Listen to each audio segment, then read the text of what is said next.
আসসালামু আলাইকুম। ব্যাকবোন স্কুলের পক্ষ থেকে আপনাদের স্বাগত জানাচ্ছি। আজকে আমরা আলোচনা করব অপরিচিতা গল্পের অনুচ্ছেদ থেকে প্রশ্নোত্তর, যেটা আমাদের রিটেন পরীক্ষায় আছে।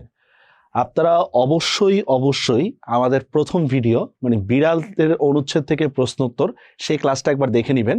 সেখানে আমরা বলেছি কিভাবে অনুচ্ছেদ থেকে প্রশ্নের উত্তরগুলো করতে হবে। তো আমরা আলোচনায় চলে যাই। প্রথমে দেখি আমরা অপরিচিতা গল্পের অনুচ্ছেদ।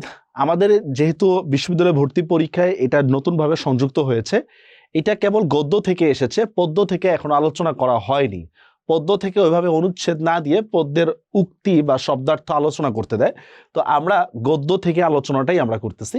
সেটা দেখি, পণ সম্বন্ধে দুই পক্ষ পাকাপাকি কথা ঠিক হয়ে গিয়েছিল, মামা নিজেকে অসামান্য চতুর বলিয়া অভিমান। এখানে অনুচ্ছেদে দাগানোর মতো কিছু নেই, অনুচ্ছেদটা আগে আপনাকে পড়তে হবে এটা। তো দেখেন, কথাবার্তা কোথাও তিনি কিছু ফাঁক রাখেন নাই। টাকার অঙ্ক তো স্থির ছিল, পরে গহনা কত ভরির, সোনা কত দরের হইবে, এগুলো নিয়ে বাদাবাদি হইল। এই প্যারাটি নিয়ে আলোচনা। সেখানে দেখেন একটা কথা আছে, যেখানে আমাদের কোনো সম্বন্ধ বা স্বার্থ আছে সেখানে সর্বত্রই তিনি বুদ্ধির লড়াইয়ে জিতিবেন, একেবারে ধরা কথা। সুতরাং আমাদের অভাব না থাকিলেও এবং অন্য পক্ষের অভাব কঠিন হইলেও আমরা জিতিব। আমাদের সংসারের যে ইহাতে বাঁচুক বা মরুক। এখন আপনাদের কি করতে হবে, একটা অনুচ্ছেদ পড়ার পরে আপনাকে যা করতে হবে সেটা হচ্ছে অনুচ্ছেদের কোন কোন টপিকগুলো নিয়ে আলোচনা করা হয়েছে। দেখুন, প্রথমেই বলা হচ্ছে অনুচ্ছেদে পণ নিয়ে কোন ধরনের দৃষ্টিভঙ্গি তুলে ধরা হয়েছে। এই টপিকটা আলোচনার জন্য আমাদেরকে অনুচ্ছেদটা আবার পুরোপুরি পড়তে হবে। তো দেখেন কি কি এখানে ঝামেলাগুলো। একটা হচ্ছে, দেখেন কথাবার্তায় কিছু ফাঁক রাখেন নাই। দেখছেন যে যৌতুক একটা নিষিদ্ধ বিষয়, সে এটা নিয়ে হচ্ছে একদম লেনদেন শুরু করে দিয়েছে। এরপর দেখেন, গহনা কত ভরির, সোনা কত দরের হইবে, 22 ক্যারেটের স্বর্ণ হবে, কোন কোম্পানির হবে, আমিন জুয়েলার্সের হবে না অমুক কোম্পানির হবে না সৌদির হবে না জাপানের হবে, মানে সে এগুলো নিয়েও হচ্ছে ধরাবাধা নিয়ম করে দিচ্ছে। বুঝতে পারছেন বিষয়টা? বাদাবাদি হয়ে যাওয়া মানে বুঝেন, এখানে বাদাবাদি হয়ে যাওয়া মানে হচ্ছে একদম পুরো লেনদেন নিয়ে মারামারি পর্যায়ে, মানে বাজারের মূল্যের মতো। ভাই দাম কত এটার, এত না ভাই, এত না এত, এইভাবে করে বাদাবাদি হয়ে গেছে। আমি নিজে এই সমস্ত কথার মধ্যে ছিলাম না, জানিতাম না দেনা পাওনা কি হইলো। যাক, এতটুকুর মধ্যে মানে প্রথম 4 লাইনের মধ্যে কিন্তু আমাদের যৌতুক সম্বন্ধে মনোভাবটা ফুটে উঠেছে। এবার আমরা এক্সপ্লানেশনে যাই। দেখুন, রবীন্দ্রনাথ ঠাকুরের অপরিচিত গল্প থেকে দরকার নেই এত নাম দেওয়া। অনুচ্ছেদটি পণ সম্বন্ধে লেখকের এক ধরনের শ্লেষ মানে বুঝেন, শ্লেষ মানে হচ্ছে তির্যক, বা এটাকে আমরা বলি কটাক্ষ, মানে টিটকারি করে আমরা কথা বলি না, এই টাইপের কথাবার্তা। পণ যে কেবল একটি সামাজিক ব্যাধি ছাড়া কিছুই নয়, এবং এর ফলাফল যে মানুষকে অমানুষ করে তোলে। কেন আমরা অমানুষ দেখলাম? একে হচ্ছে দেখেন, একজন বাবা তার মেয়েকে 18 বছর 20 বছর লালন পালন করার পরে অন্য ছেলের হাতে তুলে দিচ্ছে। সেখানে আপনি মেয়েকে না দেখে আপনি দেখতেছেন কি কত টাকা দিবে, কোন কাপড় দিবে, স্বর্ণ কোন কোম্পানির হবে, এগুলো নিয়ে হচ্ছে ধরা বাঁধা নিয়ম, মানে বাধাবাধি দর কষাকষি হচ্ছে। এটাই বলতেছে এখন অমানুষ করে তোলে, মানুষকে অমানুষ করে তোলে। তারই প্রতিফলন ঘটেছে লেখকের বর্ণনায়। মেয়ের বাবার কাছে পণ আদায় করা যে কতটা কষ্টকর, এবং তার জন্য মানুষের মানবিক মর্যাদা, দেখতে পাচ্ছেন সেটা, যে মানুষের মনুষ্যত্ব যে কতটা নিচে নেমে যায়, সেই কথাটাই কিন্তু লেখকের এই অনুচ্ছেদে বারবার স্মরণ করা হয়েছে। পরের কোশ্চেনটা দেখি, কথাবার্তায় তিনি কিছু ফাঁক রাখেন নাই। দেখছেন, আমরা যখন প্রিভিয়াস আলোচনাটা করেছিলাম, অনুচ্ছেদটা পড়েছিলাম, সেখানে বারবার বলতেছিলাম যে কথাবার্তায় কিছু ফাঁক রাখেন নাই। এই কথাটাও কিন্তু একটা ফ্যাক্ট। দেখেন, আমরা কথাবার্তায় ফাঁক না রাখার বলতে কি বুঝাচ্ছি দেখি আমরা।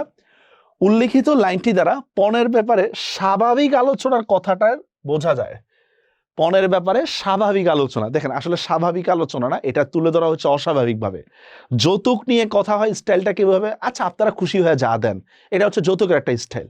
আরেকটা স্টাইল হলো না, আপনাকে এইটাই দিতে হবে, কার দিতে হবে, গাড়ি দিতে হবে, এই টাইপের।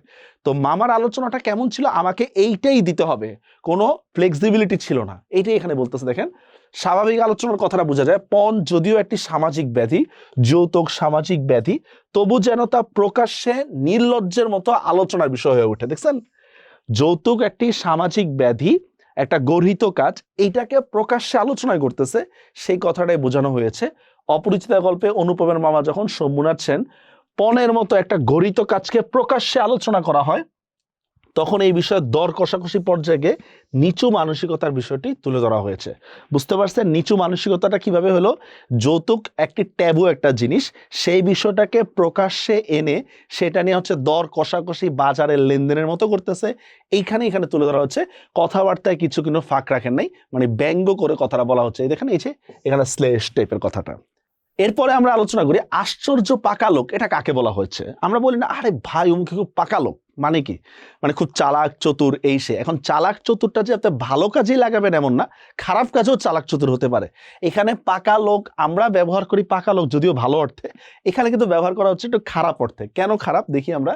খারাপ অর্থটা হচ্ছে অপরিচিত গল্প থেকে গৃহীত অনুচ্ছেদে অনুপমের মামার চতুরতার জন্য তাকে খারাপ বলা হচ্ছে। দেখেন চালাকি এবং চতুরতা দুটার মধ্যে একটু পার্থক্য আছে ব্যবহারিকভাবে। চালাক বলতে আমরা বুঝি হচ্ছে ভালো অর্থে, ইন্টেলিজেন্ট টাইপের। হ্যাঁ, চতুরতা বলতে হচ্ছে ক্লেভার অর্থে আমরা ধরি, মানে শিয়ালে টাইপের, বুঝছেন? এই জন্য চতুরতা ওয়ার্ডটা ব্যবহার করা হয়েছে। আখ্যা দেওয়া হয়েছে বিয়ের সম্বন্ধের সাথে সাথে পণ সম্পর্কিত আলোচনা, পাকাপাকি করে মেয়েকে দেওয়া গহনার পরিমাপ দেখছেন, গহনা কত ভরি দিবে, মান কত ক্যারেটের স্বর্ণ দেখছেন কত নিচে নামতে পারে। এখন আমরা যদি কাপড় নিয়ে আলোচনা করি, ভাই কোন কোম্পানির কাপড় দিবেন, কোন লেভেলের কাপড় দিবেন, কোন কালারের কাপড় দিবেন, এরকম হবে না? এরকম বলতেছে। দেখেন মান সম্পর্কে সন্দেহ পোষণ করছেন। এরপরও দেখেন আরেকটা কি কাজ করেছে, সে কন্যার গহনা মানে শম্ভুনাথ সেনের কথার উপর কিন্তু সে বিশ্বাস করে নাই। বিশ্বাস না করে বিয়ের মধ্যে কিন্তু সে মেয়ের গলা থেকে গহনাগুলো খুলিয়ে আনে কিন্তু। হ্যাঁ, তো এইটাও কিন্তু এখানে তুলবে। টাকার অঙ্ক ঠিক থাকলেও স্বর্ণের জিনিস স্যাকরা দিয়ে যাচাই করতে গেছে। দেখছেন কেমন মানে নিচু মানসিকতার পরিচয়। স্যাকরা দিয়ে, বিশ্বাস বলতে কিছু নেই। তিনি আশ্চর্য পাকা লোকের তকমা পেয়েছেন, এমনকি বিয়ের কথা বলার সময় যৌতুক নিয়ে দর কষাকষি পর্যন্ত করে। না ভাই নিলামের মতো করে এত লাখ, না ভাই এত লাখ এত লাখ, এভাবে। হ্যাঁ, তাই মামাকে আশ্চর্য পাকা লোক এটা কিন্তু পজিটিভ অর্থে বলা হয় নাই, এটা নেগেটিভ অর্থে মানে ব্যঙ্গ করে কথাটা বলা হয়েছে। বুঝতে পারছেন বিষয়টা? তারপরে আলোচনায় আমরা যাই, সামাজিক জীবনে অনুচ্ছেদটি কতটুকু উপযুক্ত। মানে এটা হচ্ছে পুরোটাই প্রয়োগমূলক, এটার সাথে কিন্তু অনুচ্ছেদ ডিরেক্টলি কানেক্টেড না। আমাদের সমাজ জীবনে যৌতুক প্রথাটা কতটুকু ব্যাপ্ত ঘটিয়ে রয়েছে সেটা এখানে বলা হচ্ছে। দেখুন গৃহীত অনুচ্ছেদটি সমাজে যৌতুক প্রথার বিষয়টি তুলে ধরা হচ্ছে। ওকে, এটা আমরা জানি কমন কথা। যৌতুক হলো কন্যা পক্ষ থেকে বড় পক্ষের চাপানো উৎকোচ। ওয়ার্ডটা কিন্তু ইন্টারেস্টিং। উৎকোচ মানে হচ্ছে ওয়ান কাইন্ড অফ ঘুষ, মানে আমার মেয়েরে ভালো রাখার জন্য ঘুষ দিতে হইতেছে। হ্যাঁ, অনেক সময় কন্যার বাবা পণের টাকা সংগ্রহ করতে না পারায় তাদের মেয়েকে বিয়ে দিতে পারেন না। আপনারা দেনা পাওনা একটা গল্প আছে রবীন্দ্রনাথের। হ্যাঁ, ওইখানে দেখবেন যে যৌতুকের টাকা নিতে যায় সে ধনুকের মতো হচ্ছে বাঁকা হয়ে যায়। হ্যাঁ, এখানেও সেম, মেয়েকে বিয়ে দিতে পারে না। সমাজের অর্থ বৈষম্যের শিকার মানুষ কিংবা অনেক ধনী ব্যক্তির জন্য এই যৌতুক ভয়াবহ। হ্যাঁ, এটাও একটা মারাত্মক কথা। শুধু যে গরিবের জন্যই যৌতুক ভয়াবহ এমন না, ধনীর জন্য কিন্তু ভয়াবহ। আপনারা অনেক এলাকায় দেখবেন জামাই বাজার, জামাইয়ের জন্য পাঠানো এই সেই, এগুলোও কিন্তু ওয়ান কাইন্ড অফ যৌতুক এগুলাও। আর এই যৌতুকের বলি হয়ে দেশে আজও অনেক নারীর জীবন দেওয়ার ঘটনা ঘটতে দেখাচ্ছে। আমরা পত্রিকা খুললেই কিন্তু এটা পাই যে যৌতুকের টাকা দিতে না পেরে কিন্তু আত্মহত্যা করতেছে মেয়েরা, শ্বশুরবাড়ির নির্যাতন সহ্য করতে না পেরে ইত্যাদিতে।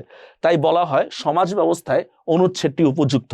শুনেন, যখন এরকম কোনো অনুচ্ছেদ আসবে যেটা আমাদের সামাজিক ব্যবস্থায় রয়েছে কিনা সেই অনুসারে এগুলো হবে হচ্ছে উচ্চতর দক্ষতামূলক ব্যাখ্যা। এগুলো কোনো বই থেকে কমন বা কিছু আসবে না, আপনাকে নিজের মতো করে ব্যাখ্যা লিখতে হবে এবং যত আবেগ ঘনভাবে লেখা যায়, যত আবেগ ঘনভাবে লেখা যায় যাতে করে পরীক্ষক নিজেই পড়ে কেঁদে দেয়, আল্লাহ রে ছেলেটা এত সুন্দর করে লিখছে, মেয়েটা এত সুন্দর করে লিখছে, তাহলে মানে হচ্ছে আপনি ভালো নাম্বার। কারণ যদি পরীক্ষকের মুড ভালো হয়ে যায় আপনি কিন্তু ভালো নাম্বার পেয়ে যাবেন। তো আজকে অপরিচিত গল্পের অনুচ্ছেদ সম্পর্কে এই আলোচনাটা করা হয়েছে। সামনের ক্লাসে আমরা সামনের অন্য কোনো টপিক নিয়ে আলোচনা করব। ততদিন ভালো থাকবেন। আল্লাহ হাফেজ।